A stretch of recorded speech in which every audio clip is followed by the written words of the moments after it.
Welcome into this exciting episode of REEL Biz. I am your host, Bubba Startz, and with me today from Tap Out Corner, Zach Werre. Zach, welcome to the show, brother. Hey, Bubba. Thanks for having me on.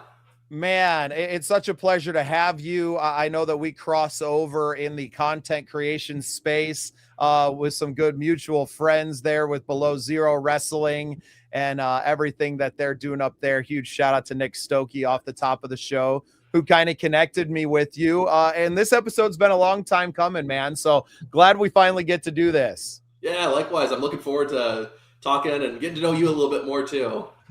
Excellent. Well, off the top of the show, I'd love to just give you a little bit of time here to give us a little bit of your backstory. Obviously, you're working in the YouTube space, a content creator, your channel over 1 million subscribers now, which is just amazing to watch that. But I'd like to know kind of a little bit of the lead up to that. And then obviously we'll talk about everything you got going on now. Gotcha. Yeah. How much time do you got? Basically, a lot of my work and all around revolves around YouTube. It's content creation, but YouTube is the core essence of it. And so going back to how I first got introduced to YouTube, that's essentially where it all starts. Back in 2006, at my church, there was a buddy of mine. We always would hang out after service, and then one day he came up, and like, hey, have you heard of this website? People upload videos to it. People share. Just ordinary people can upload anything they want, and it's this website called YouTube. Yeah, never heard of it. He shows me some funny videos, and I'm amazed. Like, man, you can. Like, anyone can post stuff on here. They can make something and put it online, and essentially the world can see it. And so that just really captured my imagination. And I thought that was so cool that, like, you could just make stuff and build an audience. You could tell stories, do essentially whatever you wanted, and put it online and have people see it. So for, I'd say, probably the next like 5 to 10 years, I was really just experimenting with it, trying out all sorts of things. None of it really ever landed or stuck. I would do videos talking about video games. I was really into video games at the time. I did some videos with little Lego figures. I did what's called stop motion animation, where you take the figure, take a picture, move the figure, take a picture, move the figure, take a picture. Did that for a while, just a ton of different stuff. And none of it, amounted to much. But the big thing during that time was just I was learning a lot, learning about, video editing, and just learning about how do you do a voiceover? How do you get B-roll? Just learning about all sorts of different types of videos, how to make videos, and also just what type of content to make on YouTube. And I'd say the real big turning point was in 2015. I started a YouTube channel called Tap Out Corner. By that point, I'd probably done over 15 different YouTube channels. I stopped and then deleted and then moved on to something different. So I finally decided to give wrestling a try because I had become a big wrestling fan. I was like, hey, I like wrestling. I know wrestling. Why not make a YouTube channel about wrestling?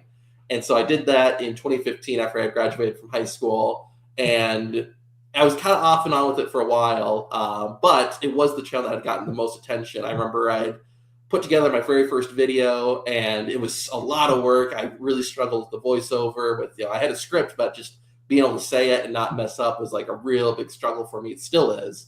But it was a lot of work getting that first video done. But I just said I'll finish it, and then I'm never doing this again. This is way too much work.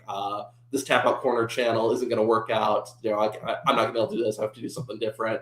But I uploaded the video, forgot about the channel, and then like 2 weeks later, I went and visited the video, and I think it had like 10,000 views on it. And that's when I was like, okay, maybe we need to keep doing this Tap Out Corner wrestling YouTube channel a little bit more. And so I did a few more videos, and like I said, I was kind of off and on with it. I wasn't sure if I really wanted to dig into it, if this was the direction I wanted to go. And then in July 2019, I was graduated from college. I was in between jobs, and again, I was off and off the YouTube channel, the Tap Out Corner channel. I'd post a few videos that I'd be gone for a few months, and so it was sitting at about 20,000 subscribers at that point in July 2019. And so in between jobs, I was still trying to learn about YouTube. So I was like, I think I still want to do this YouTube thing. If nothing else works, if no other jobs work out, I could make this YouTube thing work. And so I'd still been learning about YouTube, about, how do you get views on YouTube? What makes for a good YouTube video? And so finally in July 2019, when I was in between work, I decided to let's give this Tap Out Corner channel a try again. And then in that first month, I think I made about like $700 from the Tap Out Corner channel. And so I'm thinking like, yeah, it's not like, can't live off that, but hey, this could be a great part-time job. So from that point on, July 2019, I kept up with the channel, kept posting regularly, usually trying to get at least one video out every single week. And then slowly from there, I started building the channel. It started becoming a little bit more stable of an income. And slowly but surely, I kind of started just, okay, I don't need to do this job anymore. I don't need to do this gig anymore. And slowly but surely, it just became more and more of a full-time job and kind of turned into a career for me. And so eventually the Tap Out Corner channel became a full-time job. And I think it really happened probably in about 2020, because I was working at the Premier Center, the Day Sanford Premier Center in Sioux Falls as an AV tech. And then, as we all know, in March of 2020, COVID hits, everything gets shut down. So I'm kind of essentially out of a job, for the foreseeable future at that point. So then, like, well, I can still do these YouTube videos, so I might as well really dig into that. And then, and luckily by that point, a few months later, they eventually started slowly reopening the Premier Center, doing some stuff. But at that point, I was just like, you know what, I think I'm gonna just zone in on this YouTube thing now and really focus in on that. And so that was kind of the moment where it really transitioned from being, a part-time job, a side gig, to being a full-time job, full-time, career. And so just kind of kept growing the channel, experimenting, learning more about how to make better videos, how to grow an audience. And then kept doing that with Tap Out Corner, doing a few different things here and there. I'm someone who likes to just try different things, even outside of wrestling. But then the next big moment for myself or my career was in April of 2023. I had been doing the Tap Out Corner channel. That was, my full-time gig at that point. But I wanted to do more.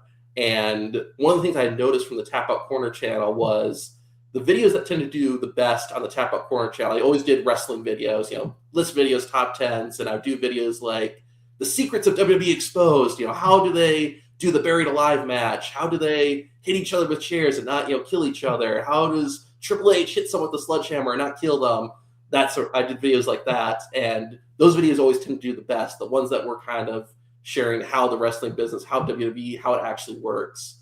And so while I was working on those videos, I'm like, man, someone should just get a former WWE wrestler, someone who's actually in that ring, in that company, knows exactly how it works. Someone should just get with like a person like that and do a YouTube channel with them where they just talk about from firsthand experience, how the business works, how the weapons work, all that stuff.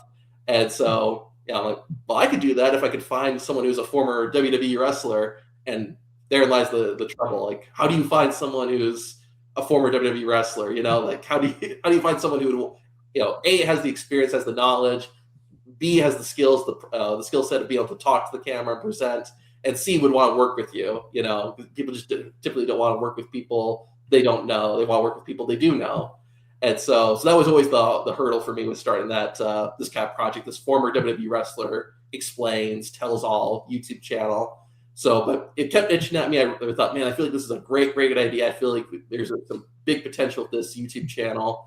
And so in April 2023, I finally just said, I'm just going to reach out to someone and see if we can make it happen. I'm assuming they're going to say no. Some random person reaches out to them. They're probably not even going to respond, but at least if I reach out, I can tell myself I tried. So in April 26, 2023, I reached out to a former WWE wrestler that I knew. I'd followed his career. I was into his career. His name was Maven.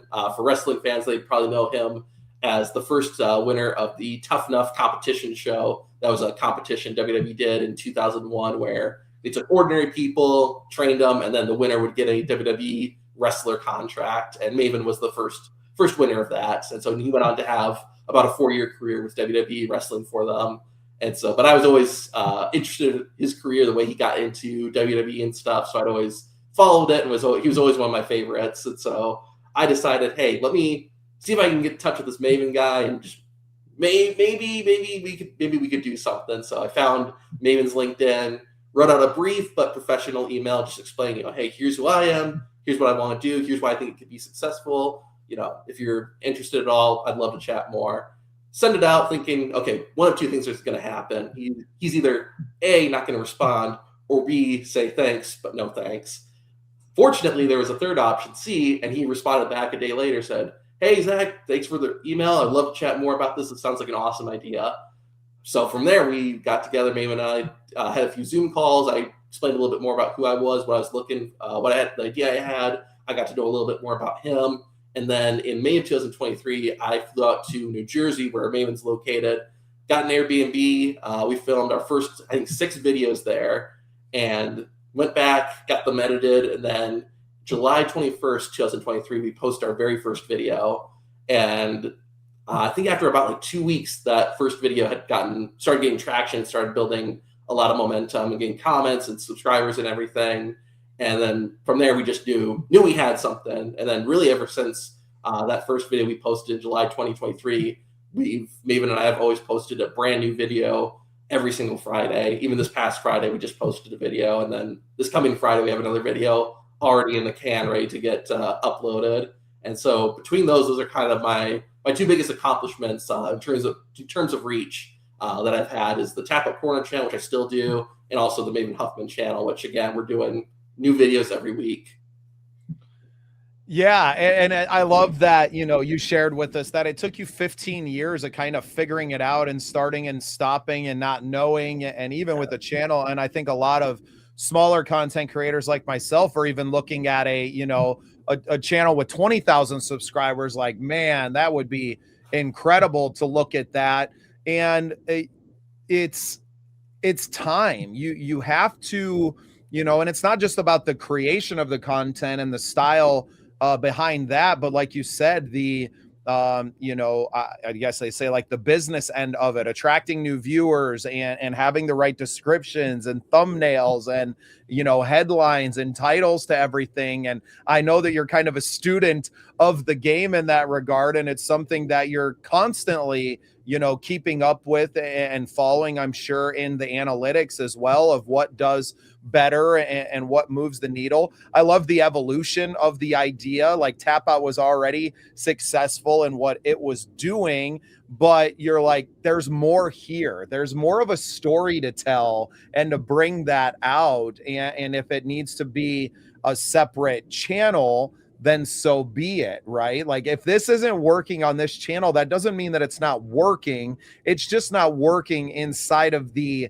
niche that essentially YouTube has put you in. You tried to start, YouTube's going to put you in a lane, and it's going to feed you to the people that it thinks are going to watch your stuff.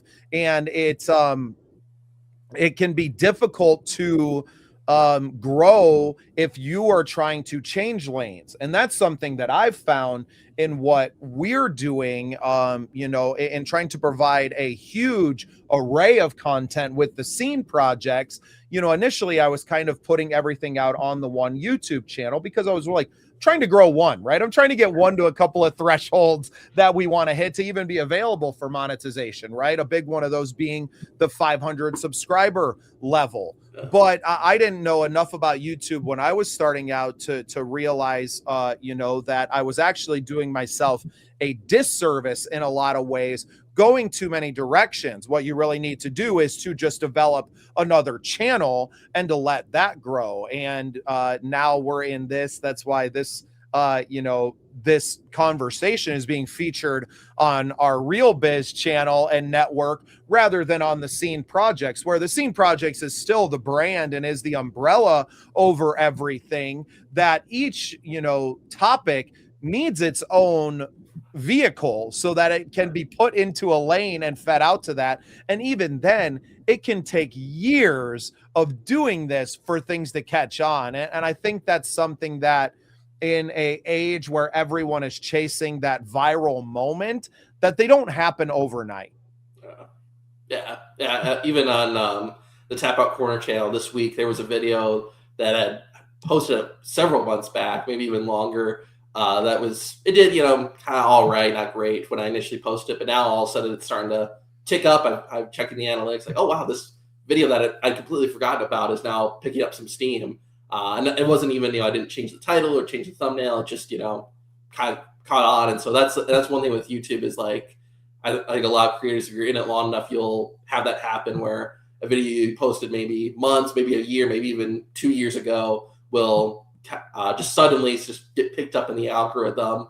And so it's, again, I like to say with YouTube, there's a lot of stuff in your control, but there's also a lot of stuff that's not in your control. The element of timing is always just one that's really hard, being in the right place at the right time. But at least with YouTube, you can, even if the video wasn't posted at the right time might come eventually, and then the video's already there. So, and that's where you see a video you posted a year ago, all of a sudden, oh wow, now it's picking up steam now.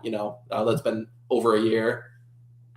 Yeah, you give me a lot of faith, building out this massive catalog, right? We had over 1,700 uploads onto our channel last year. Now, a lot of those are in short form, but we had over, I think, 400 long form videos that we posted in addition to the short form content. And the way that I always looked at, especially the scene projects, because we're interviewing independent artists, people that aren't, we're not dipping in and, we're not interviewing Jelly Roll. I like to use him as an example a lot, or Garth Brooks isn't coming on the show anytime soon. That we're not relying on those big names, but what we have provided is a platform for independent artists. And the reverse of that is that we've sunk our hooks into a whole lot of coattails that should any of those people get famous and people are all of a sudden searching for their name, that we kind of get picked up into that train as well. And I think that it was just a different way of building it out when we were kind of going through the growing pains of developing a YouTube channel. And I love that you kind of pointed out that you were essentially 15 years into creating content on YouTube before you really settled in, or maybe 10 years before you settled in and created the Tap Out Corner channel already. So you had already had a lot of experience built into that, and maybe it was in different arenas, right? Or different topics. Yes. The experience you were gaining behind the camera and then in post-production, editing, and all of those things, they were necessary to make Tap Out Corner as successful as it was kind of out of the gate, and then now well into the long term.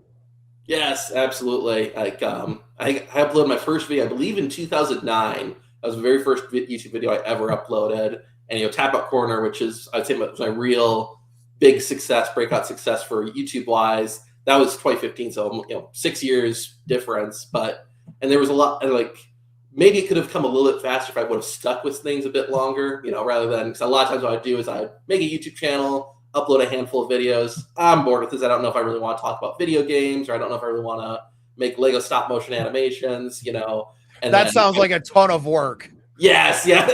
I actually did some with wrestling figures for a while. I used to do animations with wrestling action figures, have them do matches and stuff. And I did it for a few years, but then I just realized, this is a lot of work. So, like, I mean, God bless, and like, I have huge respect to people who do stop motion animation, because it's a tedious, a long process you have to have a lot of patience for. So my hat's off to them. But the point being, like, even though I was starting and stopping a lot of YouTube channels, I was kind of halting my success, my progression, because, I wasn't sticking with it and just building something. You have to have a lot of key is just to have commitment, stick with it. You're not necessarily going to see success right away, but, if you're staying committed to it and continuing to post, continuing to try to get better, I think you're going to see better and better results. But the one thing, even though I wasn't doing that, the one thing that really helped, like you said, Bubba, was just learning more. I went from, I literally uploaded my first video. I didn't know about editing. I didn't know you could edit a video. So literally I hit record on the camera, hit stop, and then that's the video. There was no music, there's no editing, there's no, but through doing all these different YouTube channels, I learned, hey, you can upload video, you can film videos, you can put them together, you can cut out stuff, you can add text to your video, you can add effects, so even though I wasn't necessarily building a YouTube channel, I was learning a lot, which helped out with things like Tap Out Corner, and then later on the Maven Huffman channel. Yeah, it's incredible to kind of hear your journey and what it's taken.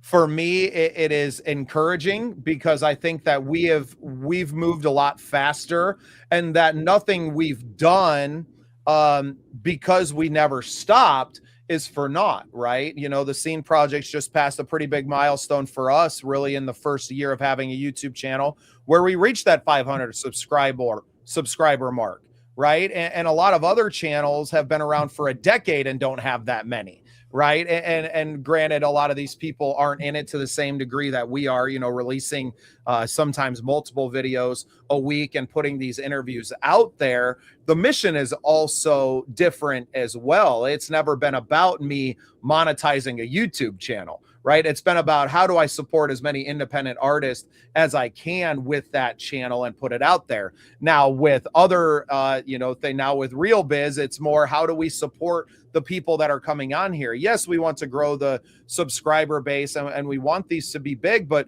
I also realize that that can be a very long plan. So what can we do in the meantime to not just monetize the creation process, but to support the people that are coming on here and producing content for others that is there beyond entertainment value, maybe more in the edutainment value and just doing podcasts. And obviously your YouTube videos aren't really a podcast format, right? You're covering a lot of stuff. So talk a little bit about that and kind of go in depth with us on as far as like what the videos that you're releasing, on a weekly basis for Tap Out Corner go. I know the Maven show is a little bit different and we can address that one separately if you like. Yeah. Tap Out Corner, it's evolved a lot more in subtle ways. The channel is basically the bread and butter is doing like list videos. One that I actually have currently being edited right now is the top 20 worst wrestling moves of all time. And so stuff like that. The one I just uploaded was about failed second, third, and fourth generation wrestlers and kind of almost like little mini documentaries documenting, The Rock's daughter and how, her career, what happened to her career, and the sons of the $1 Million Man, Ted DiBiase, how their careers went and where it went down. And so a lot of videos like that are kind of lists, videos sharing facts, videos sharing rankings, and somewhat like little mini documentaries. It's definitely evolved a lot. I say lists, but that is one thing that I don't do quite as much as I used to, just because the era of like list videos, top tens, like it's still very popular on YouTube, but I'd say it peaked a few years back. There was a time where top tens lists were massive. They were huge and really popular. Well, and because of their popularity, the market starts to get flooded with people that are like, oh, this is going to be my ticket. I'm just going to do this. Exactly. And so that's one thing that's definitely changed. But those are I'd say my bread and butter with the Tap Out Corner channels. Usually getting a collection of stories, whether it's maybe documenting wrestlers' careers or doing some rankings, ranking moves or different aspects of wrestling. That's kind of what the bread and butter of the Tap Out Corner channel is.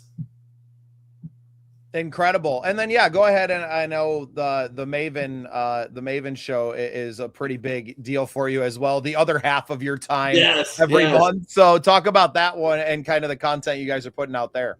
Yeah, essentially it's Maven giving his insight, giving his behind the scenes knowledge on the wrestling business, on WWE. It's another one. We've been doing it for coming up on 3 years this year since we started the channel. And so that's obviously evolved a little bit. We did a lot more pulling back the curtain on stuff early on, but obviously when you're doing a video every single week, you're going to, we already talked about this. We already talked about that. So, but essentially a lot of it is Maven giving his insight on wrestling as someone who was a former wrestler. We did a video recently where Maven sat down and watched Monday Night Raw, which is WWE's weekly flagship show. And the whole hook, the whole reason to watch the video is you're getting someone who was actually a wrestler in WWE who wrestled on this very show, this very program, just breaking it down, letting you know, okay, here's what's going on, noticing things that the fan might not notice, but as someone who actually was in, backstage, was wrestling in that ring, that they might notice. I'm just giving his insight as a former wrestler on, what these current wrestlers, what does he like about them? What does he think they can improve on? And that sort of thing. And then even this past Friday, we did a video, just kind of sharing about some of the troubles WWE is facing with the direction the business is headed. Maven gave his thoughts on that. Obviously one of the big things in the wrestling world is ticket prices have really gone up, really skyrocketed. And, there's pros to that, there's cons to that. And there's some of those cons we might not see come to fruition until years later. And so, but a lot of the Maven channel is just Maven, being a former wrestler, sharing his insight into the business, breaking stuff down, and offering just insight that the typical fan might not have. Is there any pushback from people inside of the industry? Because I would imagine that it is like a magician kind of revealing, watching other magicians do and go, this is how they did that, So I would imagine that some people inside of the industry, whether it's at the WWE level or, in their corporation, that are pushing back a little bit on it, or do they embrace it? And it's really the opposite of giving fans that in-depth look. Gotcha. I feel like it's pretty neutral. Maybe actually gets asked that question a lot in his interviews. And from what I know, he's never, like, I haven't gotten any pushback, and I don't think Maven has ever gotten any pushback, except for one time, which I'll share a little bit. But typically, I think for the big thing too is a lot of this stuff is already out there. There's videos like the stuff I was doing on Tap Out Corner, and even now WWE on Netflix, they have a whole series called Unreal, where it's literally taking cameras backstage and showing, wrestlers out of character. They're talking about storylines, stuff that, even 20 years ago may have been kind of taboo.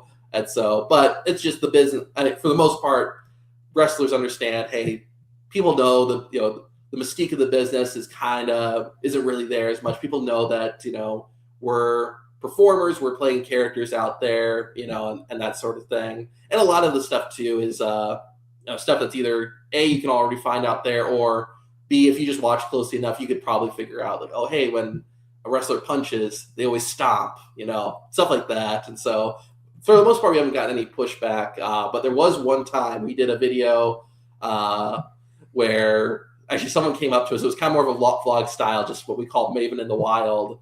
And someone had said, just he didn't want to be in the video because he doesn't like that, we're exposing the business, which fair enough. No pushback. He was, like, polite about it. Wasn't confrontational or anything, but just, he just wasn't a fan of, exposing the business, which, again, 1000% respect. But I think that's the only time we ever had any sort of pushback for, in the almost 3 years that we've been doing that. In fact, a lot of, there was, sadly, right before he passed away, Sabu, this was last year at WrestleMania. Maven was doing an event. I came along just to film, just to see what we could get, and Sabu, who's a hardcore legend in the wrestling business, he was there. He came up to me and he obviously just, hey, what's going on, brother?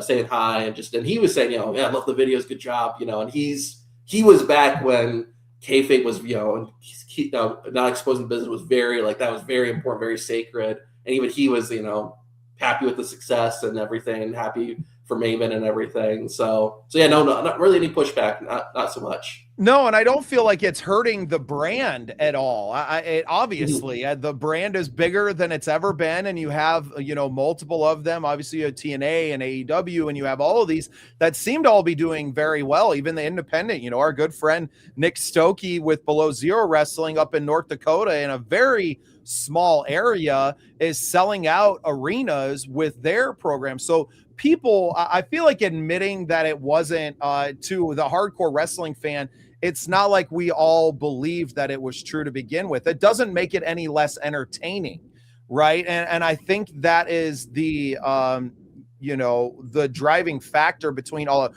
we don't care, right? There's soap operas with violence, it's okay. And if we want to see real violence, we can go watch UFC or any other of the martial arts, and that's fine too. But really, it's about being invested in these characters and in this. And to me, I think it's okay. I think the transparency only helps build the brand, because now you're not treating your fans like they're idiots, Yes, and I yes. think that's we all get into this from different reasons, but I think a lot of us, begin watching as younger, as children. I started watching WWF, dating myself a little bit here, in the early 90s. Saturday mornings they were on TV, and I would watch at my granny's house. And to watch how much they've grown since then. And we would go, and my granny, my mom's mom, grew up in Kentucky. So she was watching these guys in the, the small arenas and gymnasiums in the, 50s and 60s, right? So it's really incredible to see how much the sport has grown, to see how now it can provide a living for, just a simple YouTube content creator Yes. like yourself, making videos about the sport. I think it's incredible that it's building out a living for these athletes, for these people that have grown to love the sport. And I don't find anything wrong with it. You're not doing something that somebody else wouldn't come along and do, right? It's not like you're the only one out here that's talking about it. Having someone that was inside of the industry, I think, is maybe a unique take on it, but I think is what separates you from the other creators out there, and that channel from everyone else is that, look, I'm not speculating here. I was in the room. Yes, absolutely. And going back to your point too, like I always, if some people just have preferences, they just rather not, I'd just rather not, share this, or I prefer when wrestling was a little bit more believable. We didn't reveal everything to the fans. Like, I totally respect that. The one where I get pushback is if, this is, it's going to hurt the business in the long run. Fans, when they know how the sausage is made, they're not going to want to watch. I'd argue the opposite, 'cause we get comments on our videos, saying, when we get comments from people saying, I don't like wrestling or watch wrestling, but I enjoy these videos. So new people getting exposed to wrestling, people who weren't even fans, don't watch wrestling, don't support wrestling, now checking out our videos that can hopefully lead to them watching Monday Night Raw, watching Dynamite, AEW's flagship show, and just go and check out local shows in their area. And as well as we also do get comments from people saying, like, this makes me want to watch wrestling more. I want to watch wrestling now that I've watched these videos. And I think it comes down to just once you see how the sausage is made, it makes you appreciate it a bit more. Same with the behind the scenes of a movie. You see the finished product and maybe it's just, okay, that, looks impressive, but, I'm assuming it's just all done in computers. But when you see the behind the scenes and how tedious and how hard some of these stuff is to accomplish, it makes you a bit more appreciative. You're just a little bit more invested, and that leads to, okay, I want to see the final product a bit more now, because I see all the steps, the trials and tribulations that wrestlers have to go through, and how much they have to go, how much planning and preparation goes into even just a simple match, much less an elaborate match where there's, crazy spots and they're, jumping off 20-foot ladders, what are they doing to not kill themselves doing that, And yeah, it almost, to me, it makes it more interesting to be like, even though it's choreographed, like, you still have to stick it, right? Yes. Like, we watch figure skating in the Olympics, and it's all choreographed too, but you still got to land it, right? Yes. Now you got guys out there throwing backflips in their routines, and guys have been doing that off the top ropes, 15 feet in the air, landing on, and another human being has to catch them, right? And then it's into the next, and it's incredible. It's an incredible dance that these wrestlers and these athletes are doing inside of the ring and sometimes outside of the ring. It's incredibly hard on their bodies, and I think that the more you let people in, the more they like it. And as an interviewer-based, podcaster, which I don't necessarily consider you a podcaster truly, you're a YouTuber, right? Yeah, in the more pure sense of the word, where I am a podcaster who has a show on YouTube, I feel like. Distinctions being what they are, I don't know that it matters as much as it did even 5 years ago, but that I would love to talk to these people, right? And getting the out of character interviews and just talking. And that's something that, on our Scene Project Sports Network, that our co-host Boo Boo has done with Beyond the Bell, which is exactly that. It's talking to, independent wrestlers that are working in much smaller arenas and much smaller promotions, but getting the stories behind the people and what sparked that. And to me, these are some of the most interesting stories in the world. Why wouldn't we want to tell them? Yes, yeah, absolutely. And that's like the thing where obviously it helps when they're big stars. You have that built, like you talked about, Bubba, there's that built-in audience, when you have a big star like Liv Morgan or Roman Reigns, just you have people that are going to go out of their way to watch it. With a independent star, they might have a little bit of a following, but obviously nowhere near the following that those folks have. And that's one of the things I do like with the Maven channel. Like, obviously Maven had a bit of a following, being in WWE, but when we started, he had been out of WWE for close to 20 years, and he had a little bit of an independent career, but he kind of drifted away from wrestling. And so that was one of the exciting things, is being able to get comments from people that say, I didn't watch you when I didn't watch you when you were wrestling, but I watch you now. Or even people who say like, I didn't care about you when you were in wrestling, but I love, your channel now. I'm trying to basically build a new fan base for people. That's one of the things I really, really like. And, it's tougher for an independent wrestler to build that fan base because they don't have the WWE machine. They don't have the WWE brand behind them. But, I think it's still is possible. It's harder. It's much, much harder. But I don't think it's impossible. And I love just in general seeing that, not just with people and athletes and performers, but even stuff like an example I always bring up is Cobra Kai, the Netflix series. It's obviously based off Karate Kid, which, big show, a big movie franchise in the 80s, but, it kind of faded out. It was still, part of pop culture, but it would just, there wasn't any new movies. It kind of died down. And then they start this new show, Cobra Kai, and it, they build new fans with it. It's not just, the people who grew up with Karate Kid. There's people who didn't even know Karate Kid existed, but they watched like Cobra Kai. And so that's one of my kind of favorite things with like the Maven channel is being able to not just rely on like the people who remembered Maven and still followed his career, but also being able to bring in new people and build new fans, build a whole new audience. Yeah, and I'm sure a blessing for him to be able to dip back into the wrestling world, having, kind of retired from it for a couple of decades. So incredible, Zach. Anything, obviously, plug the YouTube channels where people can find you and find the shows, and I'll let you get out of here today. Awesome. Sounds good. I appreciate this conversation, Bubba. The place to check me out is Tap Out Corner on YouTube. That's my channel. And then also the Maven Huffman channel on YouTube. That's where we upload a new video every Friday. So if you're into wrestling, check both those out.